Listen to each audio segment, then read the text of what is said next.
Dan kita tutup dengan poin ini gitu, pada pertemuan kita sekarang, dan insya Allah nanti malam kita akan lanjutkan juga lanjutan sirahnya, masih berlanjut karena sebulan sekali ini kita di Balikpapan melanjutkan, atau 2 kali pertemuan melanjutkan masalah sirah. Sekarang teman-teman sekalian kita akan bahas tentang lanjutan kisah tadi.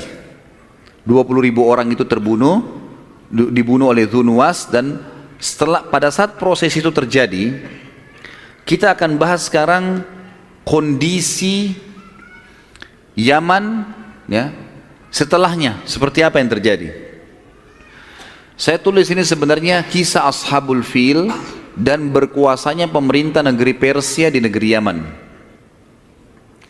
Dari 20.000 orang yang tadi mau dibunuh oleh Dhu Nuwas itu, dan memang terbunuh semua, 19.999 mati semua, dibakar oleh Dhu Nuwas, karena tidak ada yang mau meninggalkan lagi agamanya. Ada satu orang namanya Daus Dhu Tha'laban. Daus Dhu Tha'laban ini selamat dari pembakaran api. Dia lari, dikejar oleh pasukan Dhu Nuwas, berhasil lari sampai masuk di lautan. Begitu di lautan dia berusaha berenang sejauh mungkin, dan pasukan sudah tidak bisa lagi mengejarnya, akhirnya dia selamat. Daus Dhu Tha'laban ini berhasil menyeberang ke wilayah Afrika. Jadi kalau Jazirah Arab teman-teman sekalian, kalau telapak tangan saya, maaf, ini adalah Jazirah Arab, tentu di sebelahnya ada Afrika gitu kan, dan memisahkan itu Laut Merah gitu. Jadi dia turun di Laut Merah, dia berenang aja terus, berhasil sampai ke wilayah Afrika. Karena memang itu memang jauh kalau jarak orang berenang, tapi kalau dengan perjalanan ada kapal itu dekat. Saya tidak tahu bagaimana prosesnya karena saya tidak temukan orang ini. Daus Dhu Tha'laban bisa berhasil tiba di Afrika. Apakah ada kapal yang lewat membawa dia atau dia tetap berenang? Intinya dia sampai ke Afrika. Tiba di Afrika ini teman-teman sekalian, dia mulai berpikir bagaimana caranya ini?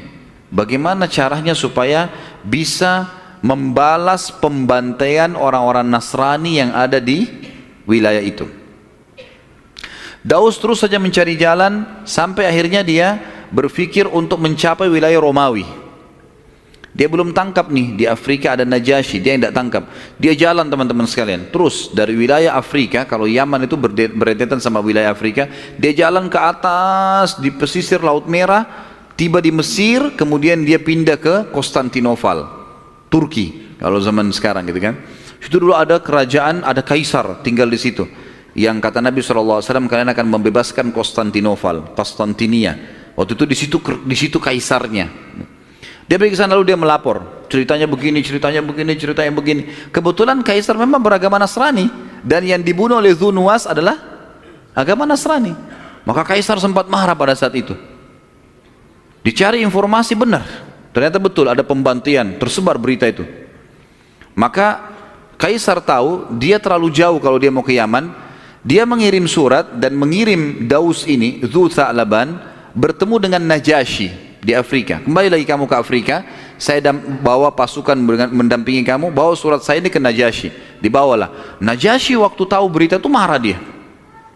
Bagaimana bisa ini si Dhu Nuwas yang sudah meninggalkan agama Yahudi, plus lagi dia mengaku Tuhan, lalu membunuh orang-orang Nasrani sampai 19.000 sekian orang. Maka dia pun membentuk pasukan. Pasukannya teman-teman sekalian, itu disuruh masuk menyerang Yaman dan dipimpin oleh 2 orang. Salah satu dari 2 nama ini antum sangat kenal namanya, Iryad dan Abraha. Jadi Iryad ini kepala panglima perang. Abraha yang nanti bentuk pasukan gajah nyerang Mekah, itu adalah wakilnya Iryad, diutus oleh siapa? Najasyi, untuk menyerang Yaman, menyerang Dhu Nuwas. Tangkap nggak ini? Sayang kalau tidur nih informasinya. Walaupun alhamdulillah masya Allah sudah tidak ada yang tidur ya. Jadi teman-teman sekalian, berangkatlah pasukan Najasyi dipimpin oleh Iryad dan Abraha. Untuk apa? Nyerang Dhu Nuwas. Terjadi peperangan besar antara pasukan Najasyi dengan Dhu Nuwas. Setelah berperang beberapa hari, ternyata pasukan Dhu Nuwas kalah. Pasukan Dhu Nuwas kalah. Dan Dhu Nuwas ini lari terus sampai masuk ke Laut Merah dan akhirnya tenggelam, mati di situ. Dhu Nuwas akhirnya mati tenggelam. Dengan matinya Dhu Nuwas, kerajaan Yaman jatuh di tangan orang-orang Nasrani, tepatnya di tangan Najasyi. Dan yang menjadi pemimpin di Yaman adalah Iryad, panglima perang tadi.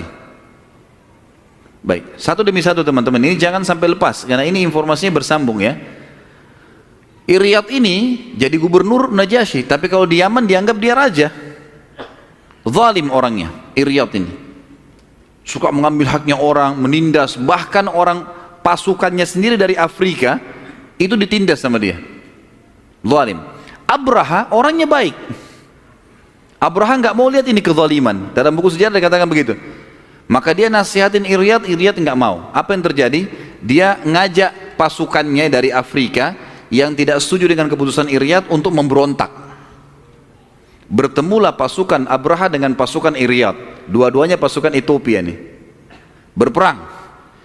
Waktu sebelum berperang, Abraha kirim surat kepada Iryad. Wahai Iryad, daripada pasukan Afrika habis semua nanti, mati pasukan Najasyi ini, kita perang habis-habisan, Yaman kembali lagi nanti. Lebih baik kita berdua yang duel. Siapa yang menang, dia pemimpin. Iryad ini dalam buku-buku sejarah dikatakan teman-teman sekalian, orangnya sangat kekar, kuat, gitu kan. Kemudian dia tahu Abraha, kapasitasnya Abraha, keterampilan perangnya di bawah dia. Ya seperti orang kalau ahli bela diri, mungkin ini sudah sabuk hitam, ini masih sabuk merah tuh. Baiklah, saya terima tantangannya, kata Iryad. Duel nih dua orang. Duel sampai akhirnya Abraha sempat dipotong hidungnya oleh Iryad. Orang yang hidungnya terpotong dalam bahasa Arab namanya Ashram. Ashram. Makanya Abraha itu punya julukan Abrahal Ashram.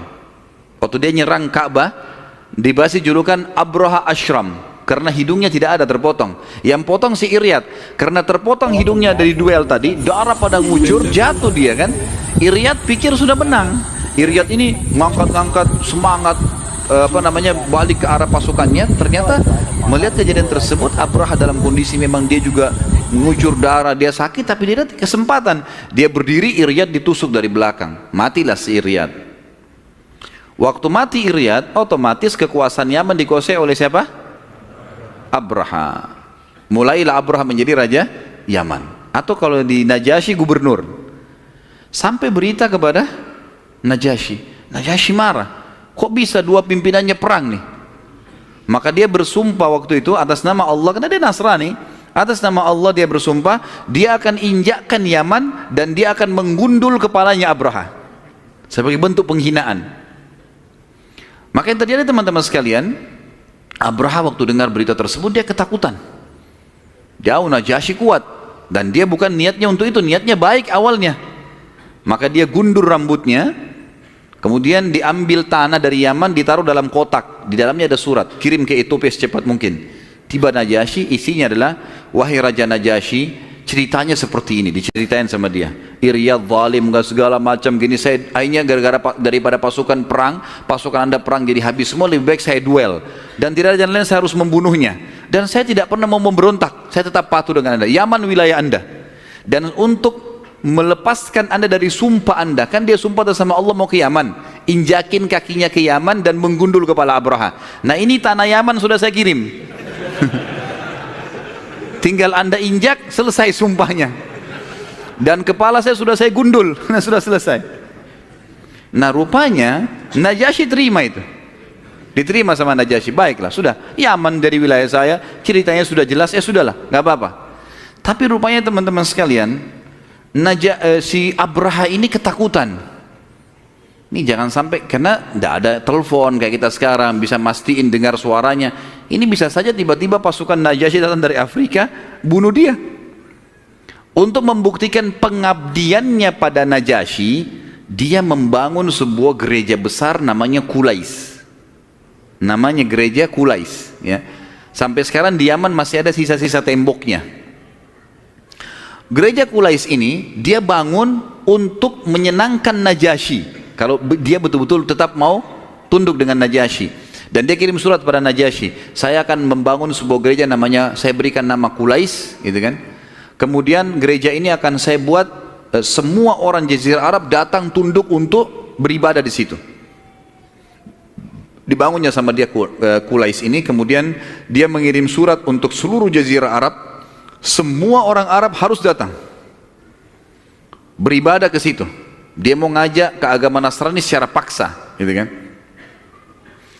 Waktu tiba berita tentang dibuatnya gereja Qulais, kemudian Abraham memaksa orang-orang Arab untuk datang menyembah pada saat itu, beribadah di gereja ini, maka ada satu kelompok di Mekah yang diberikan julukan Ahlun Nasi.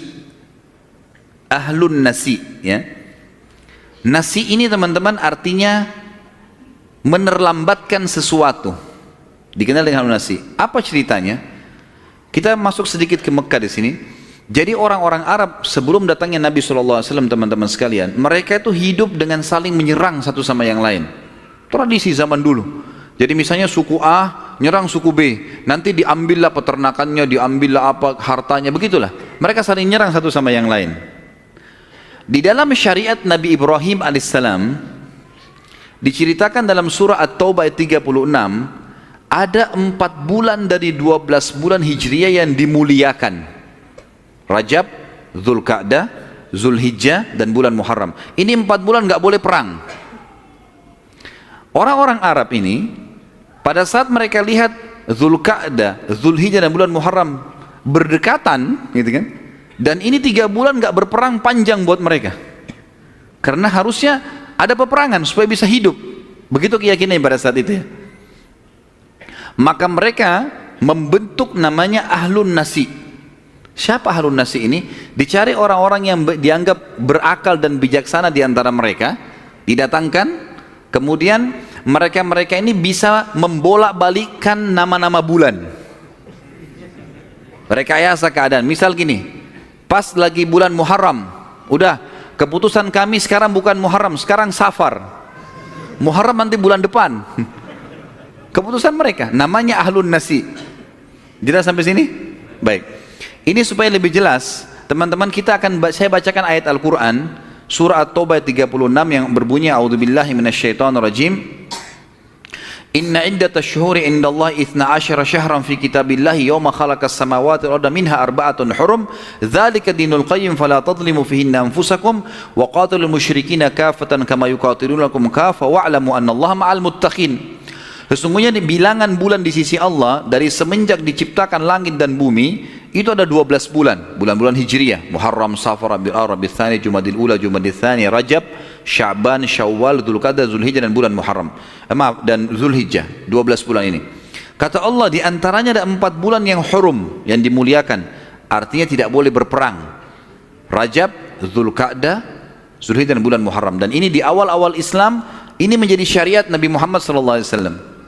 Nanti setelah turun firman Allah Subhanahu wa taala yang berbunyi di sini, waqatilul musyrikina kafatan kama yuqatilunakum kafa, maka ini menghapus hukum tidak bolehnya berperang di 4 bulan. Di awal-awal Islam tidak boleh memang kita berperang di 4 bulan ini. Nanti kan kita lihat dari rentetan sejarah peperangan Nabi SAW, nanti ada protes-protes dari orang Quraisy pada saat ada penyerangan dari para sahabat di bulan Dzulqa'dah, gitu kan. Maka ini terhapus hukumnya. Yang jelas ini sebabnya bulan-bulan dimuliakan 4 ini. Kemudian Allah Subhanahu wa taala juga menceritakan tentang Ahlun Nasi yang tadi saya bilang itu, yang bisa punya wewenang untuk membolak-balikkan nama bulan, gitu. Terutama di 4 bulan tadi itu, ya, bisa diubah-ubah sama semaunya mereka sendiri. Itu Allah menyebutkan dalam surah At-Taubah, surah nomor 9 ayat 37. Dari tadi 36, ini 37-nya. Innaman nasi'u ziyadatun fil kufur. Kalau antum tadi tidak saya jelaskan tentang siapa itu nasi, antum baca ayat ini tidak bisa ngerti nih. Karena nasi ini adalah istilah bagi orang-orang itu tadi yang bolak-balikkan nama bulan. Tentu alhamdulillah di terjemahan sekarang Quran kita sudah mulai ada yang menjelaskan di bawah kecil. Kalau ahlun nasi itu adalah orang-orang ini seperti saya jelaskan tadi. Kata Allah, innaman nasi'u ziyadatun fil kufur yudallu bihi alladhina kafaru yuhallunahu aman wa yuharrimunahu aman liwati'u iddata ma harramallahu fayuhillu ma harramallah zuina lahum su'u amalihim wallahu la yahdil qaumal kafirin. Sesungguhnya mengundur-ngundurkan bulan haram, bulan yang dimuliakan, itu adalah nasi, itu adalah keburukan. Itu akan menambah kekufuran. Maksudnya nasi saja ya, mengganti-ganti bulan yang Allah muliakan tadi sudah perbuatan salah. Tambah lagi mereka kafir kepada Allah. Maka ini kata Allah ziyadatun fil kufur. Ini menambah kekufuran mereka. Tersesatkan orang-orang kafir dengan mengundur-ngundurkan bulan-bulan tersebut. Mereka menghalalkannya pada 1 tahun dan mengharamkannya pada tahun yang lain, agar mereka dapat menyesuaikan dengan bilangan yang Allah haramkan.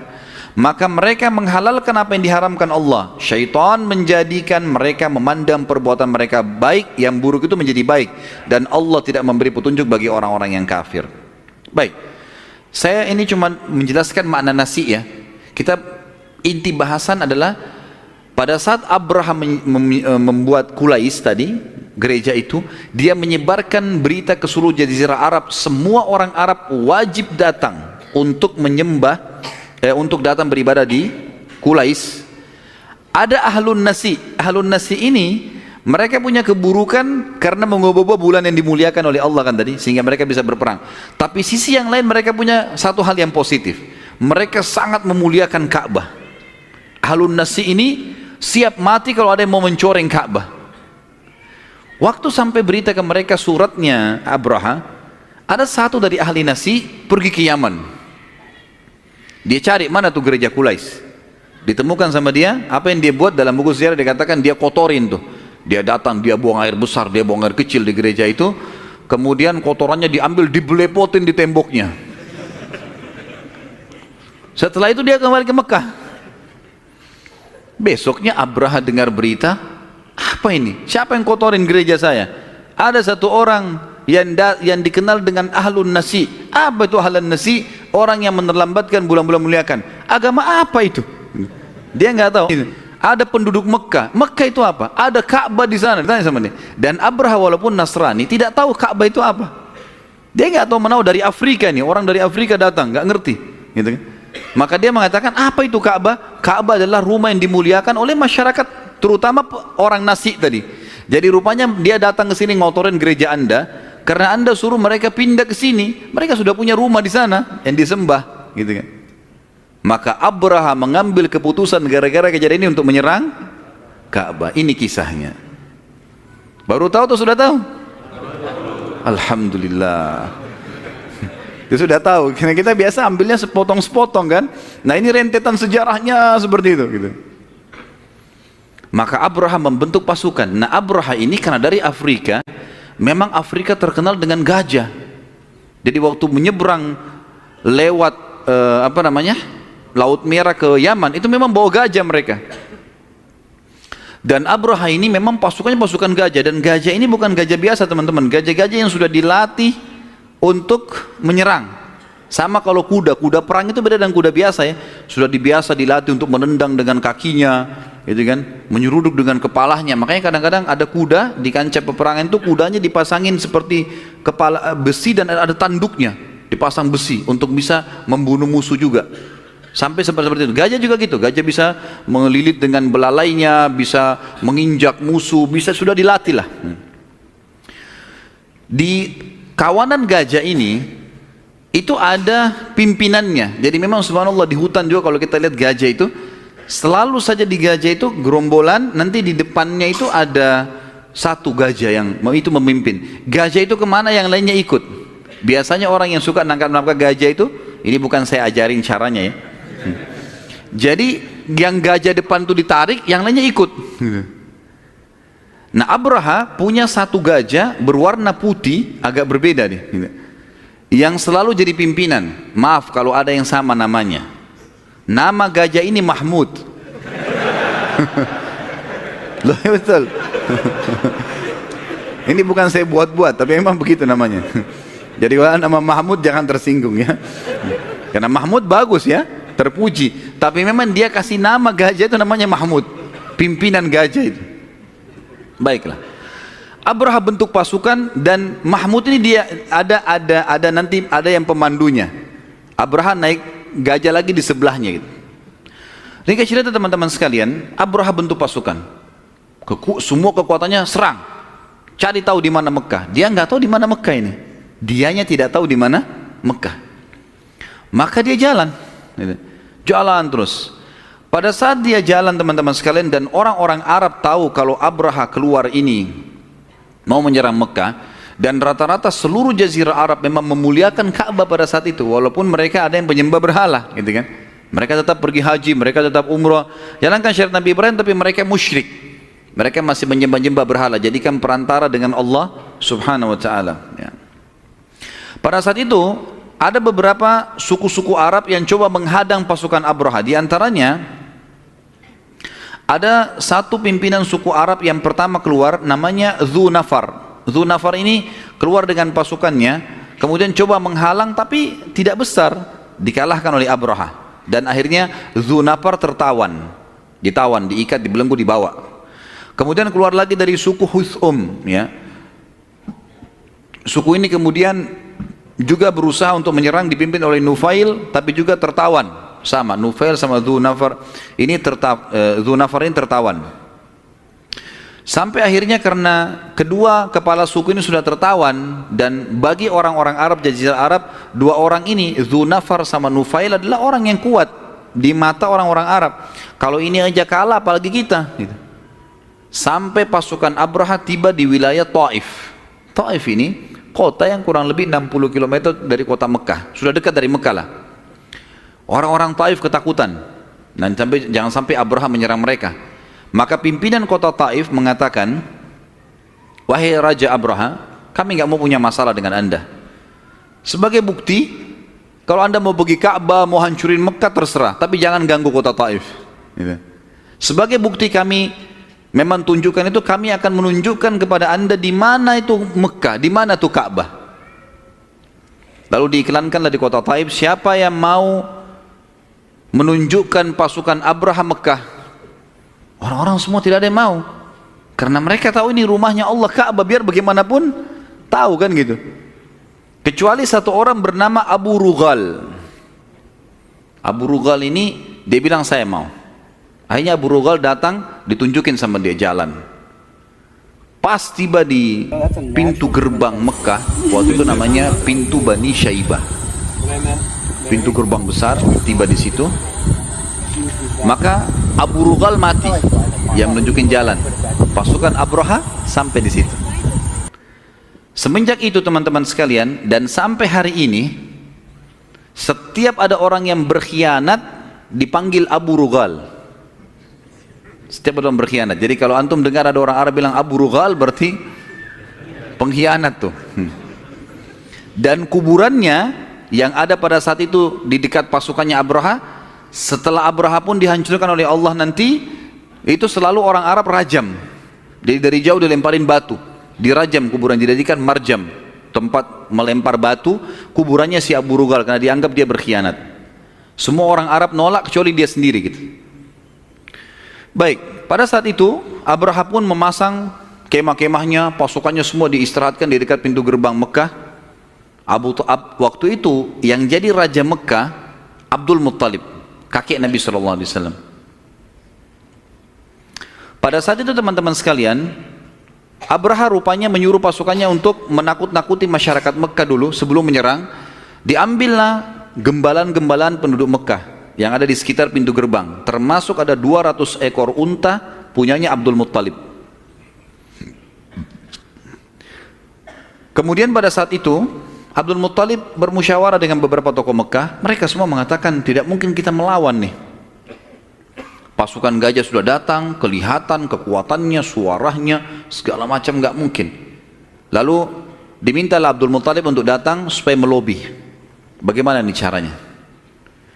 Abraha, dia belum lama berkuasa di Yaman. Dia masih belum menguasai bahasa Arab, dia menguasai bahasa Afrika. Baru masuk kan. Cuma karena kejadian sama Iryad, kemudian tadi dia membangun Qulais, belum lama beliau belum bisa. Maka dia butuh penterjemah. Dipanggil satu penterjemah. Abdul Muttalib pada saat itu minta untuk bertemu. Jadi tentu saja Abdul Muttalib ini teman-teman sekalian, waktu itu mau ketemu Abraha, Abraha tidak terima siapapun yang datang, walaupun itu Raja Mekah sendiri.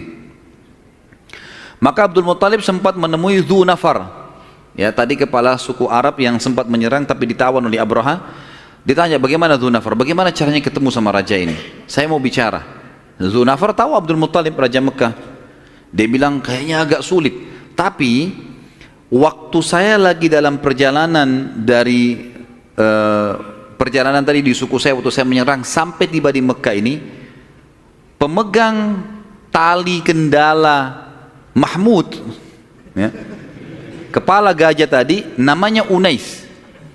Unais ini sempat terjalin persahabatan dengan saya di tengah jalan, dan Unais ini punya kedudukan di Abraha. Coba kata Dhu Nafar, saya melobi ke Unais, mungkin Unais mau bertemu. Baiklah, Unais pun akhirnya diajak bicara oleh Dhu Nafar. Akhirnya Unais setuju. Unais membahasakan ke Abraha, Abraha setuju. Ketemulah akhirnya Abdul Muttalib dengan Abraha dalam kemah. Abdul Muttalib ini terkenal sangat tampan, berwibawa gitu kan. Raja datang. Saking punya wibawa, waktu dia masuk ke dalam kemah Abraha, Abraha melihat dia. Abraha dianggap Raja Yaman pada saat itu. Dia lihat Abdul Muttalib duduk di lantai, dia pun datang duduk di lantai. Datang penterjemah, bicara di antara mereka. Kata Abraha, kenapa? Siapa kamu ini? Saya Abdul Muttalib, pimpinan Mekah. Kenapa kamu datang? Dia bilang, wahai Raja Abraha, pasukan Anda telah mengambil gembalaan masyarakatku. Di antaranya adalah 200 ekor unta milikku. Aku minta kepada Anda untuk kembalikan aja semua itu. Abraha tiba-tiba marah. Dia bilang, saya datang, waktu kau datang, saya lihat kewibawaan ada padamu. Saya sampai turun di lantai, menduduk bersamamu, karena saya anggap kau wibawa. Saya pikir kau akan minta supaya saya tidak menyerang rumah ini. Tapi ternyata kau hanya minta gembalaan saja. Lalu kata Abdul Muttalib, kalimat yang sebenarnya waktu itu kalau Abraha tangkap, dia bisa sadar. Kata Abdul Muttalib, wahai Abraha, itu Raja Abraha, kalau saya pemilik unta, dan masyarakat saya pemilik gembalan-gembalanya. Kalau rumah yang Anda mau serang ini ada pemiliknya, ada Tuhannya, maka Tuhannya akan menjaganya. Tapi Abraha tidak tangkap poin itu. Kemudian dia mengatakan pada Abdul Muttalib, begini saja, saya tidak ingin menyerang kalian, kalian terlalu kecil untuk saya lawan. Sudah selesai, keluar dari Mekah, saya hanya mau hancurkan rumah itu. Bisa? Bisa. Baiklah, dikembalikanlah semua gembalaan Abdul Muttalib dan masyarakat. Maka lalu Abu Thalib iklankan, selama 3 hari seluruh masyarakat Mekah disuruh keluar bersih, nggak boleh ada Mekah satu orang pun. Mereka keluar pun naik ke atas gunung-gunung di sekitar Mekah, dan mereka bisa menyaksikan pada saat itu.